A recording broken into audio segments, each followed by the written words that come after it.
Right.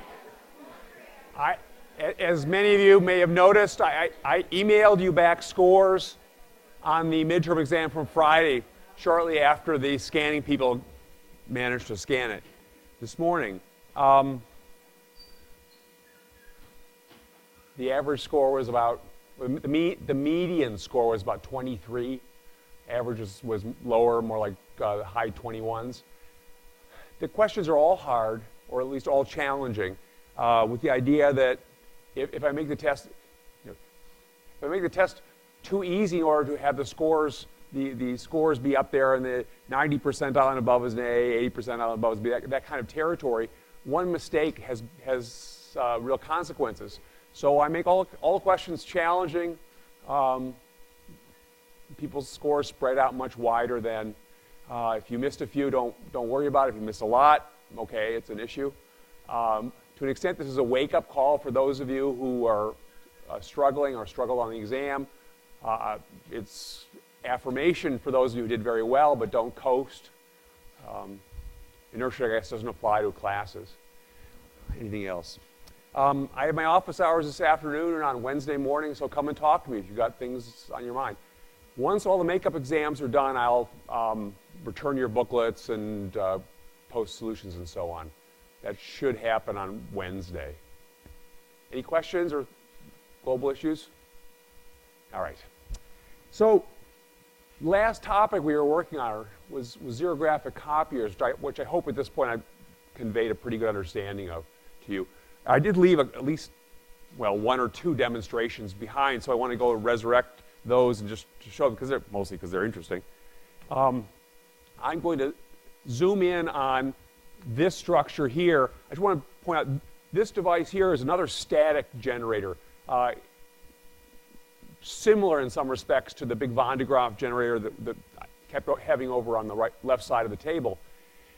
A difference between the two is this one is a more controlled system. You can actually, it doesn't make as large a voltage, but it stores a lot, it accumulates a lot more charge. It has capacitors in it, an old type of capacitor known as a Leyden jar. So this one, I don't want to get a shock from, neither do you. This one really bites. Not as much voltage, but it's, I can show you the spark. I'll get this guy going. Oh, that wasn't supposed to happen yet. That's part of the demonstration. But the spark, I'll make it so you can see the spark.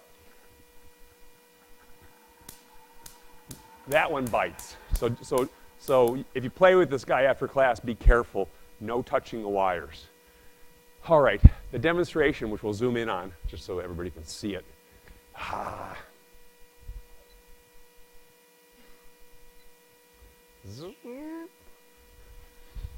an extent, I want to show you the existence of an electric field and what this static generator will do.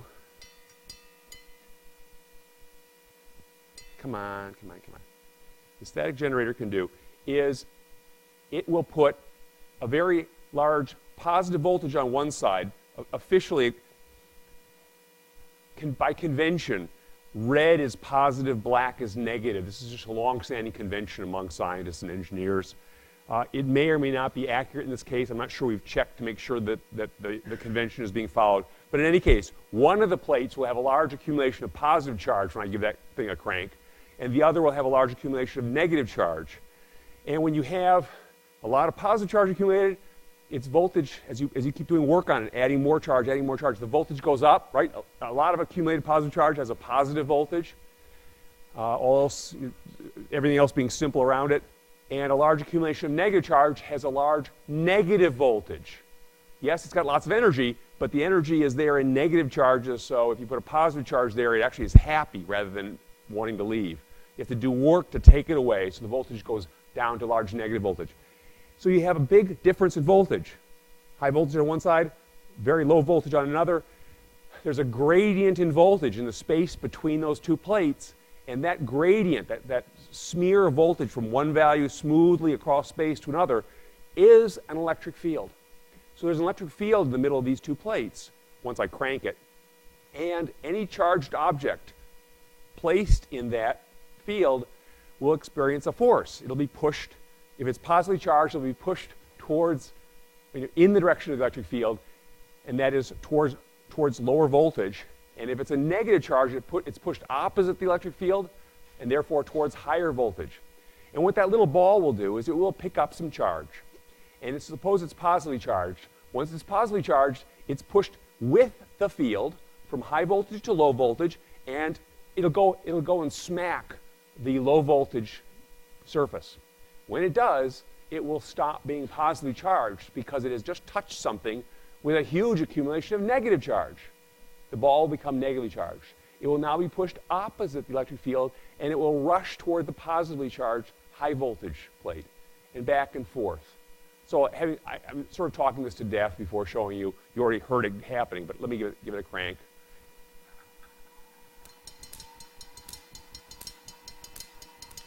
It's occasionally allowing charge to simply jump through space and positive and negative charge get together.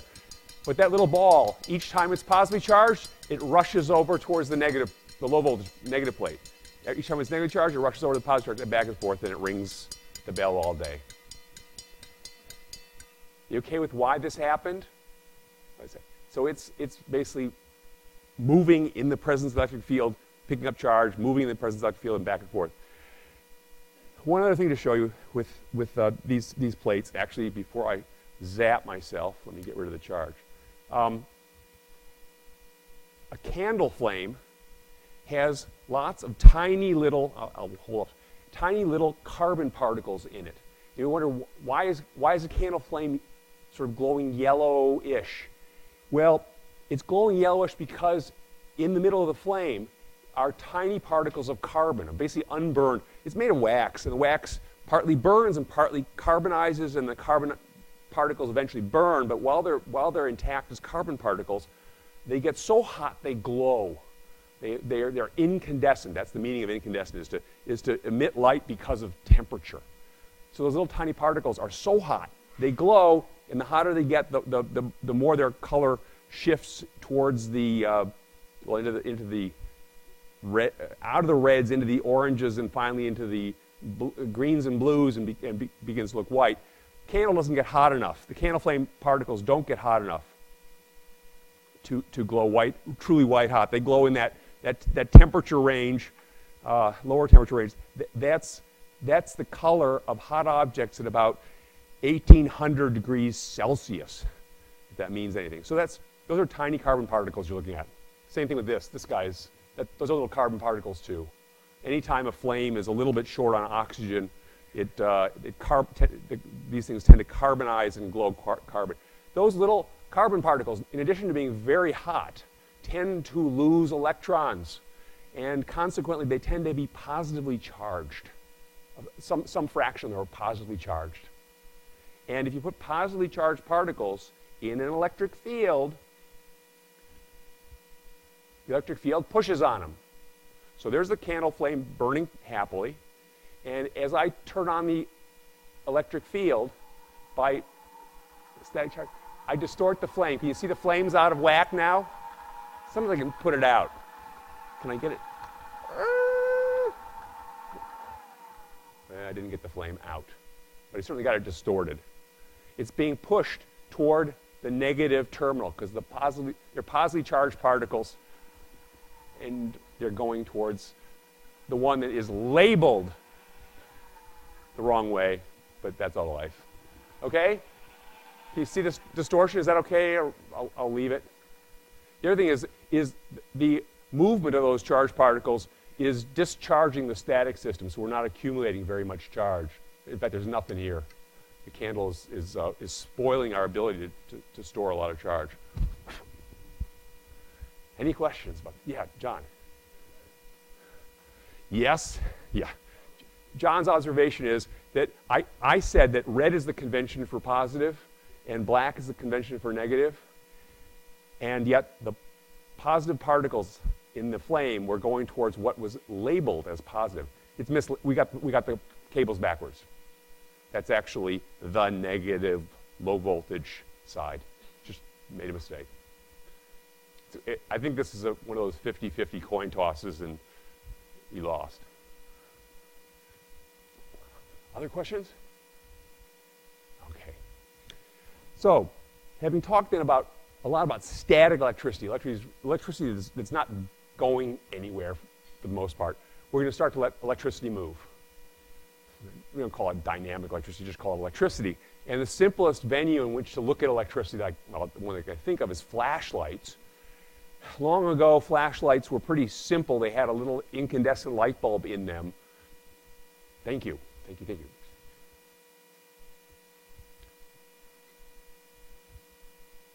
I'm back.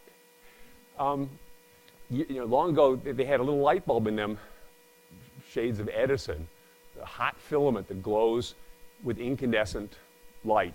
It's similar in concept to those hot carbon particles in the flame, but you can get tungsten in a vacuum. So it's tungsten in the absence of any air in which the tungsten would otherwise burn. You can get tungsten pretty hot. You can get it to about 2,800 degrees Celsius before issues begin to make the bulb short-lived.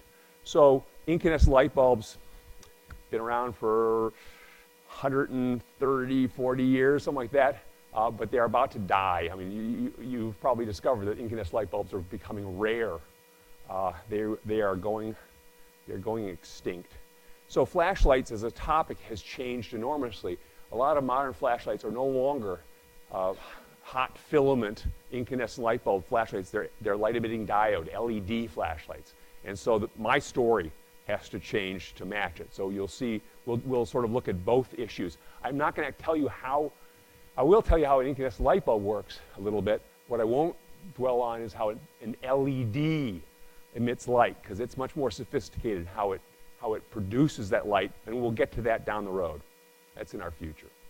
Okay, so the first question to ask you here, apropos of what I've just said about the two kinds of flashlights, just so you make sure you all know this. This is an incandescent light bulb flashlight, the old-fashioned type. It's like spray people with light, right? This, on the other hand, is an LED flashlight. Just so that you know what I'm talking about. You okay with the difference? The details are ahead of us. Question is this.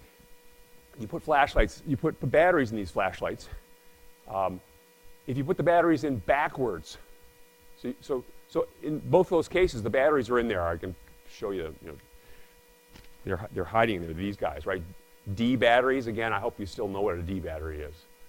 Okay, so technically it's a 1.5 volt battery based on a certain chemistry. And yeah, if you put them in backwards, you take them and you flip the whole collection of batteries, so it's backwards.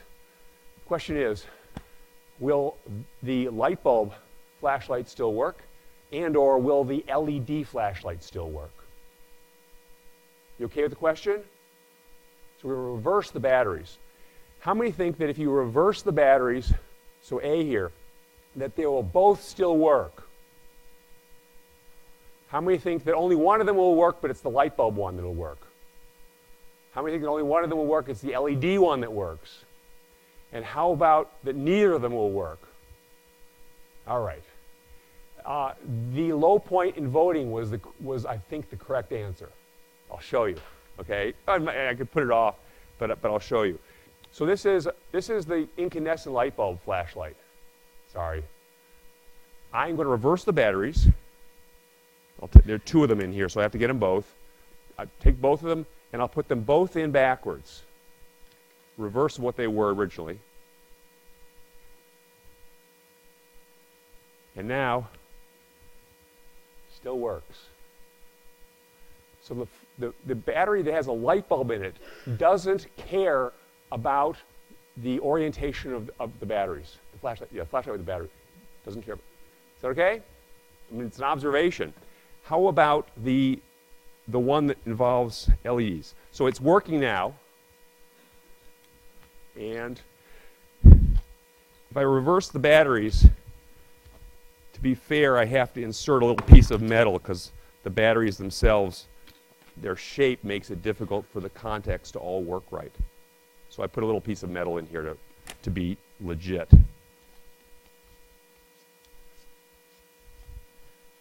And nothing. So the correct answer in this story was B. A normal flashlight using a light bulb, the old-fashioned flashlight, I guess, at this point, works just fine, regardless of which way you put the batteries in, the chain of batteries. The LED flashlight can't handle the reverse. And just as to anticipate some of these issues, the filament of a flashlight is just a wire. It's a wire that doesn't conduct electricity very well and therefore gets hot when it carries electricity. More about that later. It doesn't care which way the electricity flows, from left to right, right to left. Who cares? It's just a wire. Wires operate both directions. The light-emitting diode is what's known as a diode. It is a semiconductor device. It's full-on electronics. It's a very small piece of electronics, but it's electronics like many of your gadgets. And it works in very subtle ways with the electric current passing through it, and it is extremely aware of which way that current is flowing. So electricity flowing from one direction to the other, reverse it, whoa, completely different story for that little light-emitting diode. And it will not allow the current to flow. I have to define what current is, and I will shortly. But the electricity will not go. The LED will not light up. It's very much aware of which way the current goes. And this is, a lot of your electronics, it's, I would say, idiot-proofed.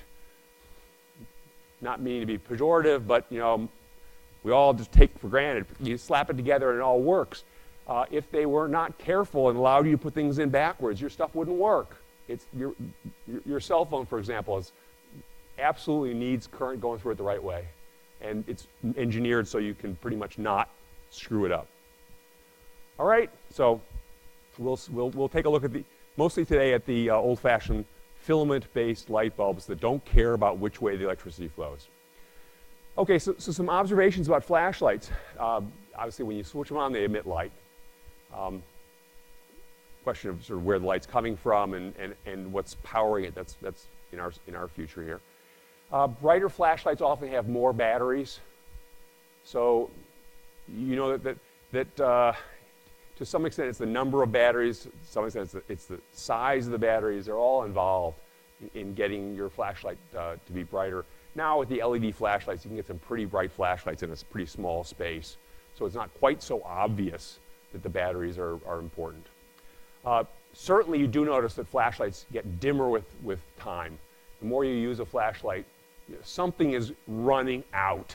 There is ultimately a point at which you have to go buy new batteries. So something's happening to the batteries.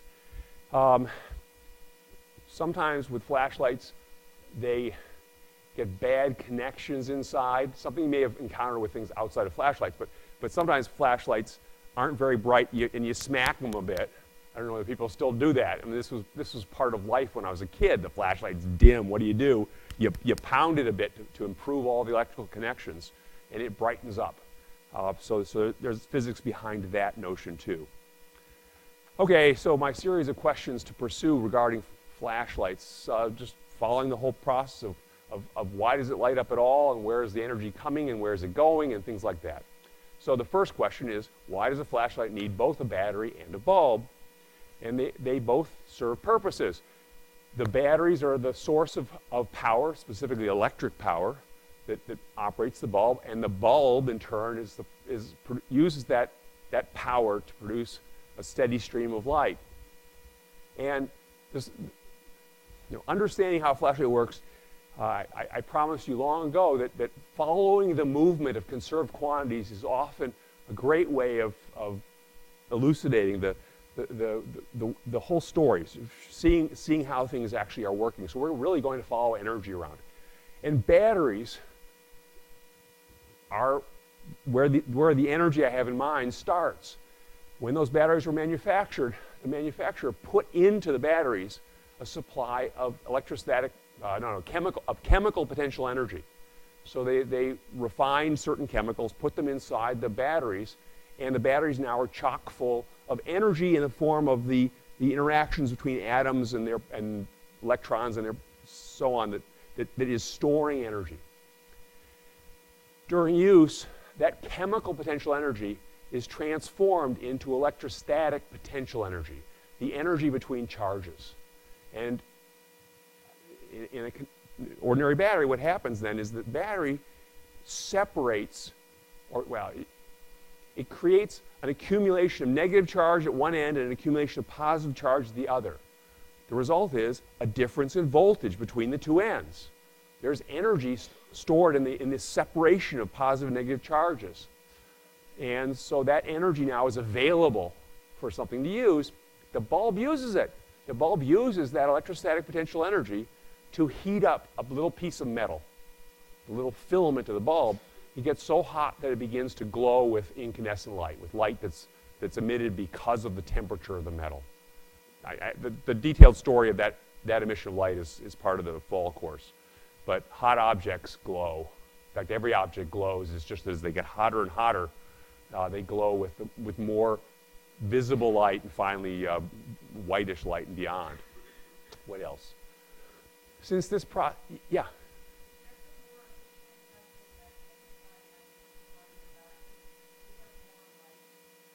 If there's more efficient chemical reaction, is there more light? What typically happens is there's more voltage. So if you get more aggressive chemicals, the ones that fight more vigorously over, for example, electrons, which is a lot of what's going on in a battery, it's not all that different from, remember we touched two objects together and they share charge unevenly? Some of that's going on in a battery. And different chemicals fight with different ferocities.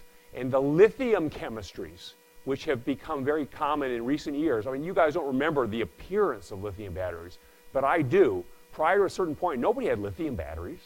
All the batteries that were around were, of any note were these alkaline batteries, the D cells, the A's, the double A's, the triple A's. That's what we had, and car batteries, and pretty much not much else. Those are all about 1.5 volt. I should say these guys. That's a 1.5 volt battery. The chemistry is only strong enough to separate the charges until the work involved is medium amount and you get a difference in voltage of 1.5 volts. The lithium chemistries are more aggressive. They can pull the charges apart and get up to 3 volts, 3.6 volts. That's about as much as you can get from a single battery. So that's what happens. The lithium batteries have made it possible to make higher voltage batteries that are smaller, that are involve less complexity. Just one cell, bang, you have 3.5 volts. Is that okay? Yeah, so part of this story, I mean, just for practical purposes, is to give you an idea how batteries work. They're clearly part of your life now in so many ways. The issue of how they store their energy, how the energy is consumed, how you recharge, and that's part of the story I have to tell you. The differences in their voltages, because voltage actually does matter in many contexts. And as the chemistries have gotten more aggressive, they can get higher voltage batteries, which has its value. Okay, other questions? The transfer of power that goes from the battery to the bulb is an ongoing thing. So rather than saying that 1 joule moves from the batteries to the bulb, we kind of watch the process occurring second after second after second. We'll talk, for example, about 1 joule moving from the battery to the bulb every second. 1 joule per second making the move. It's a rate rather than just an amount. It's the difference between giving somebody $10, which is a one-time deal, and giving them $10 an hour, which is a rate of, I would say it's a salary. It's not a very big salary. Whatever. Okay? The rate of delivering energy is known as power. So energy and power are used often interchangeably in common language. They're not the same thing. Power is energy per time. So 1 joule delivered every second is a rate of power delivery known as 1 watt. A watt is 1 joule per second. Okay? So when I turn on this flashlight, this guy's not working anymore. I flip his batteries, this guy's still working. That is probably so it's a couple watt light bulb, maybe 2 or 3 watts, something like that. Not very much. That means that 2 or 3 joules are moving every second from the batteries to the bulb.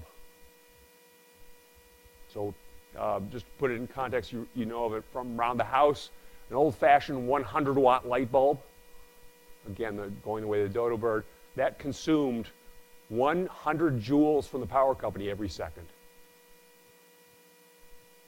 All right.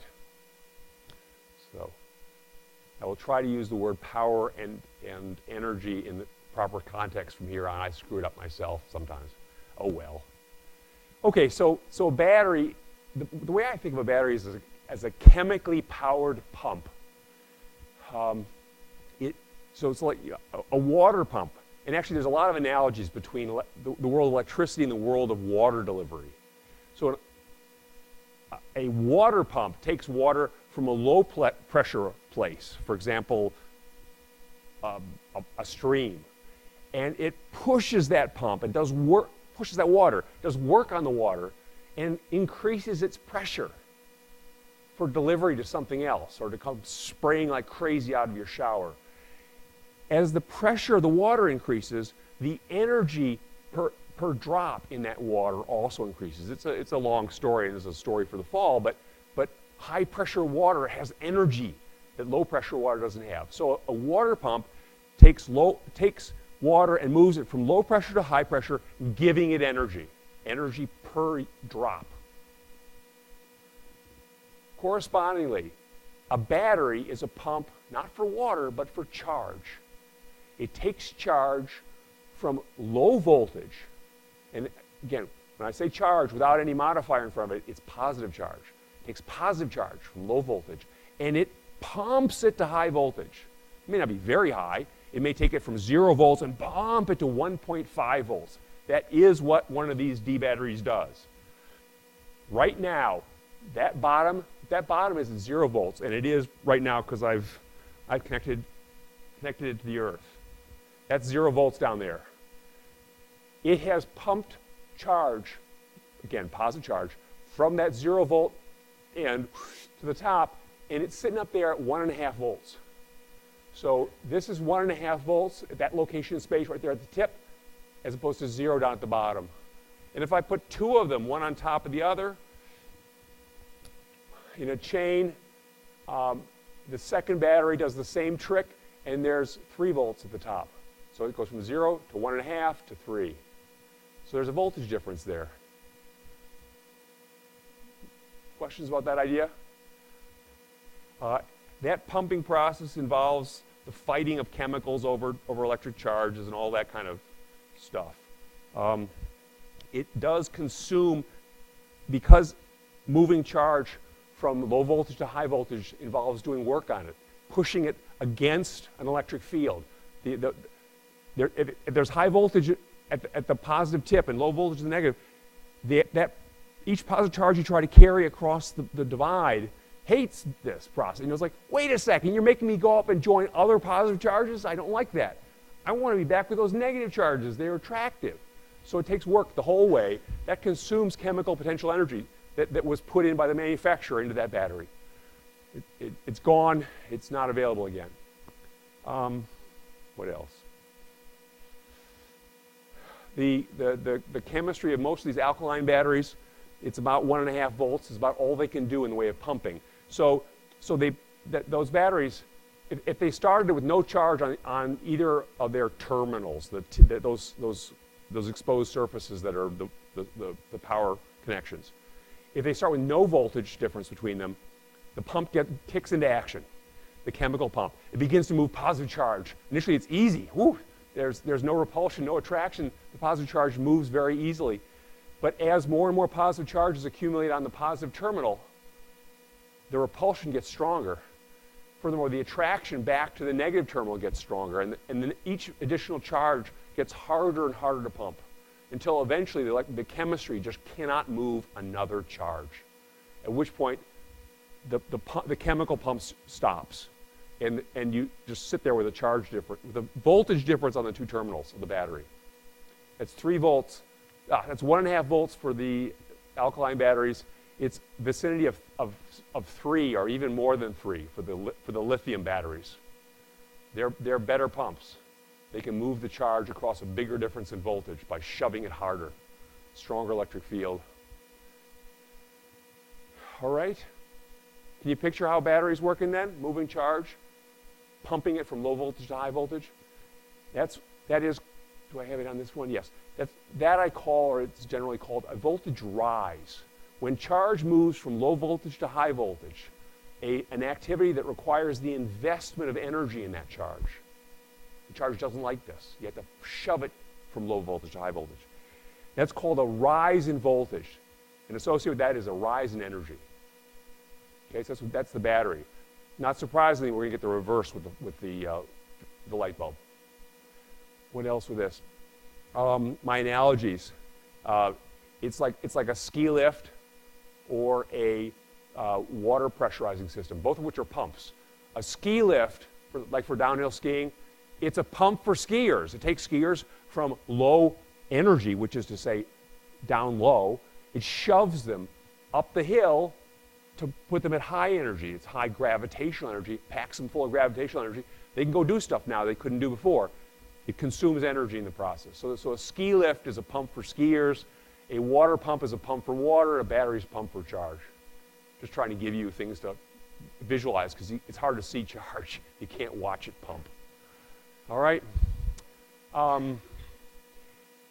Batteries, the AA, AAA, and D batteries will pump charge across a difference of 1.5 volts, but you can use more than one. If you do use more than one and you have them pump the same direction, you can pump them up 1.5 volts, and then another 1.5 to 3, then another 1.5 to 4.5, and so on. And incidentally, the 9-volt batteries like this, if you cut them open, you'll discover they actually have 6 tiny little batteries inside. They have 6 of those alkaline chemical cells. And they're simply a stack of 6 batteries, which is why you get 1.5 to 3 to 4.5 to 6 to 7.5 to 9. That's why it's a 9-volt battery. 6 little pumps. All right? What else? All right. On to the filament. So the filament is the other half of the story. It allows charge to go through it. It's not a pump for charge. It's a consumer of energy from charge. It lets the charge go through it from high voltage to low voltage, from positive voltage to negative voltage, for example, and it does negative work on that charge the whole way. Instead of adding energy to the passing charge, it takes energy out from the passing charge. In this case, the filament takes that energy out in a kind of a frictional manner, and the energy ends up squandered, wasted as thermal energy, and the filament gets hot and glows. So it's taking the electrostatic potential energy that the battery provides, and it's turning that electrostatic potential energy into thermal energy. So the story is complete. We've gone from energy that arrived on the scene as chemical potential energy in the batteries. It became electrostatic potential energy when the batteries did their job. And then it became thermal energy when the filament did its job. The hot filament glows and you get light. My analogy for that, again, with skiing and water, it's like the skiers returning downhill. The ski lift pumped them to great height, and now they're coming down the hill again. And they're experiencing air resistance and friction and all that. It's turning the energy that was initially invested in them by the ski lift, it's turning it, and it became gravitational potential energy, it's turning it into thermal energy. They don't glow very much, but that's the idea. Same with water. You pump the water from low pressure to high pressure, it's packed full of energy per drop, and then you let it go back to low pressure by running through bad plumbing. And it turns all that lovely energy per drop it had into thermal energy, and it goes back to where it started. All right? Typical flashlight, the drop is 3 volts. I should say, it's a voltage drop. Do I still have that on the screen somewhere? Did I edit it out by accident? Yeah, I think I killed it.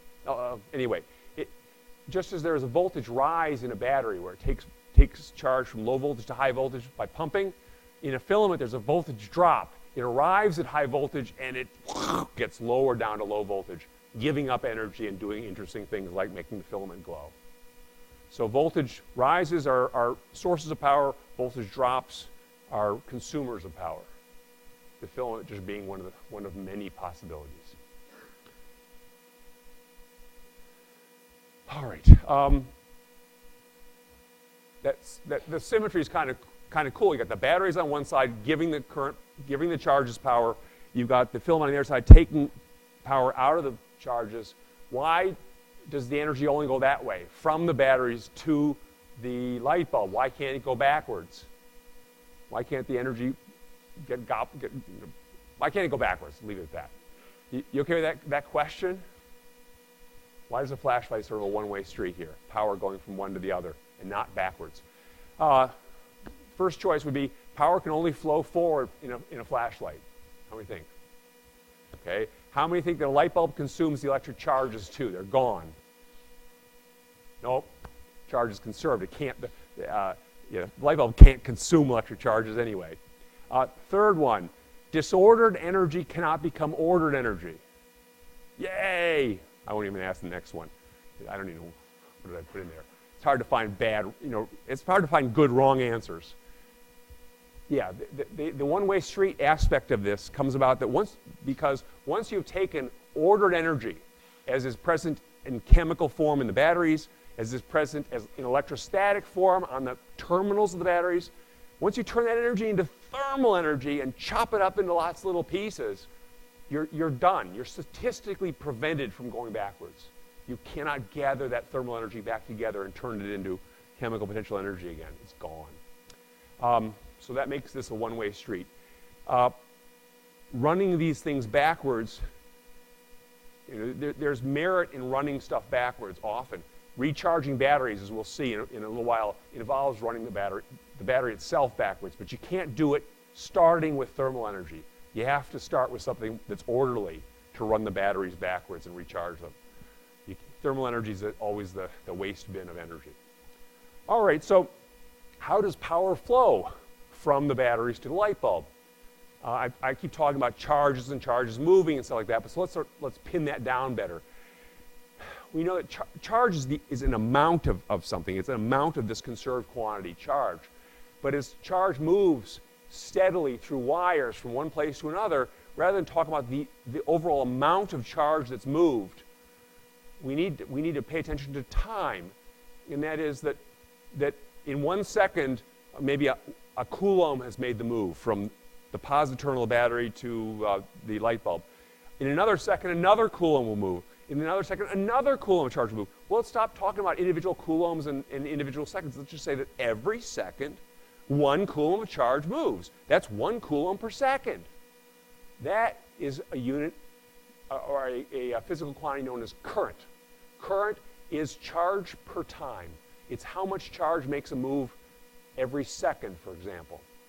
And the wires carry electric current from the positive terminal of the battery through the wire, enters the filament, goes through the filament, comes out of the filament, goes through another wire to the negative terminal of the battery, and the current then is pumped through the battery to be given more energy to complete the circuit again. Actually, I use the word circuit. That's the proper word to bring up here. These systems, like a flashlight, are known as circuits because the charge goes continuously around a closed loop over and over. As it's moving, and you watch the charge go by a certain point in this looping circuit, you watch how much charge goes by that point every second. That's the current in the circuit. And rather than keep waving my hands, let me show you a simple, approximately the simplest possible circuit. This is a circuit with 1 battery, 1 switch, and 1 light bulb. So it's essentially a flashlight, just sort of a deconstructed flashlight if this were the cooking channel. And that battery it's a car battery. It happens to be 12 volts. Why? Because it's built out of 6 individual chemical cells, they're called, individual chemical batteries, each of which has a chemistry based on lead that is able to pump charge across a 2-volt difference. So it's 6 2-volt batteries in there, 2-volt cells. So it's a 12-volt battery grand total. And it can make sure the voltage at this end, which is now correctly labeled with red, the red end being the positive one, it's 12 volts above the voltage at the negative black end. So this wire right now is covered with positive charges, itching to go do something interesting. They can't do anything right now because the switch is open. You can see I think I can zoom in on this guy too. Yes, all right. So the switch is a dead end. The charge is sitting all over here, positive charge over here. The negative end of the battery is attached by wire to the light bulb and its filament, and through the filament to this wire, which although it's labeled red to suggest that it's positive, it's actually at present the same voltage as all the rest of this negative end. So we actually have sort of two voltages sitting here, 12 volts and 0, or all I know is the difference between the two. They differ by 12 volts. This is the high voltage end. This is the low voltage end. Chargers would love to go from high voltage to low voltage because doing so will release energy. Can we make that happen? Sure. Okay. So having closed the switch and thereby completed the circuit, I have and I can talk while you're being dazzled with light here. What's happening right now is you've got to start somewhere in the circuit. So I'll start right there at the positive terminal of the battery. It's covered with positive charges, pumped there by the battery. Yeah, okay, I'll stop. Well, just so you don't have to be looking at me like this. It's covered with positive charges. And therefore, the voltage up here is all high, positive 12 volts, say. And the charges, they work their way through the wires, which is a topic we have to come to. They arrive here at the filament, at the end of the filament, still at about 12 volts. It's actually not quite 12 volts, but that's part of the story ahead. In the filament, the charges give up their electrostatic potential energy. They go from high voltage to low voltage. There's negative work done on them in the process of letting them go through. So the current, this flowing current loses power. And that power becomes thermal power, it glows. The charges now leave the filament with far less energy per charge than they had before. They are now at low voltage, 0 volts maybe. They return to the battery. The battery pumps them again, packs them once again full of energy, piles up the positive charges up here at the positive terminal at 12 volts, and they complete the circuit again and again and again. There is a question of how often they complete the circuit. It turns out it's surprisingly, they don't go many trips per second. Why not? Because there are so many charges in there moving. It's a very crowded wire where everybody's just moseying through. But if you count how many go by every second in one of these spots, it is about 8 coulombs of charge go by every second. Now, how do I do the calculation? I know how much power this bulb consumes, and I can figure out from that how much charge has to go through. We'll come to the story shortly. But there's basically 7 coulombs of charge going by every second when the light's on. It's a lot of charge per second, and you might think that it involves the 10 charges that are in here going very, very, very fast, but it doesn't. There are so many charges in there that all they have to do is, it's really crowded, they just mosey through, and vast hordes of them go by each point per second, and if you count them up, it's 7 coulombs of them per second. So, questions about that idea? It's a little crazy rant. Okay. What else in this?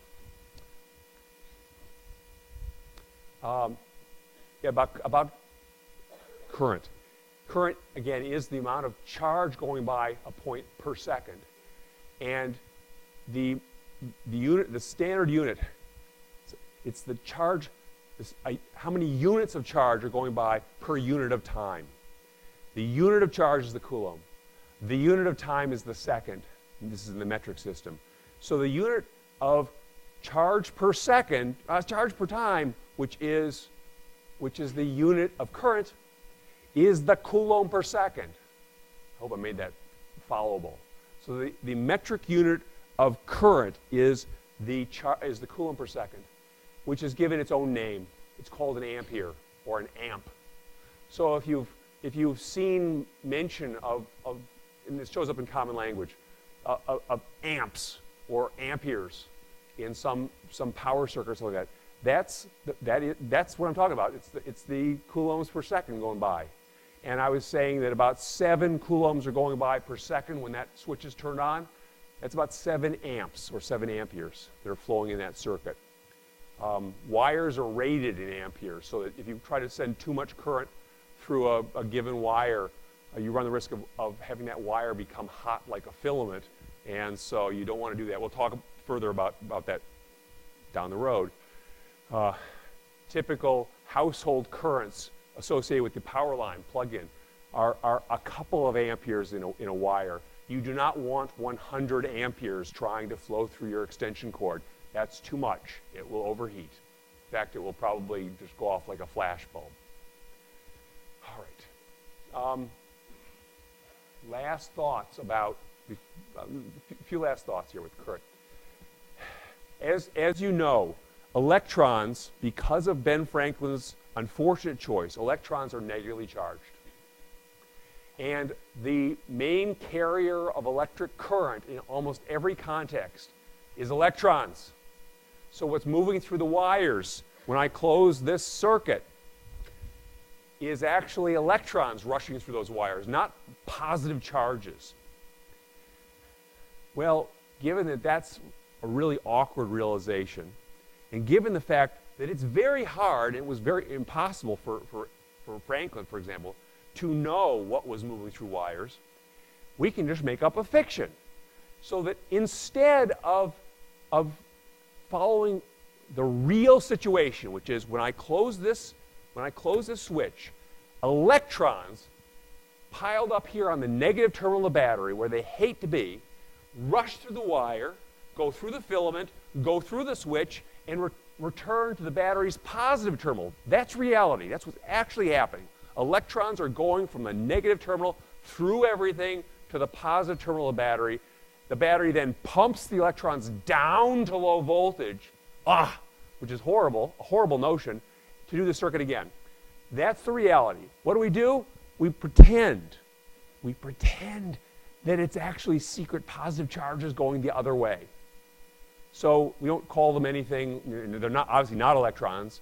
They're not protons either. They're just charges. And instead of going, well, the electrons are going from negative through the circuit to positive, these fictitious positive charges are going through the circuit from positive voltage to negative voltage, giving up energy, powering things, and making stuff happen. So it's very difficult to distinguish the measurements necessary to prove that that's a fiction are very difficult to do. And so the fiction works beautifully in most cases. It will show up as a problem only when we start dealing with electronic devices, electronics, semiconductor stuff, where the fiction finally breaks down and we have to really notice, actually, it is electrons moving the other way. All right, so we'll get to that on Wednesday.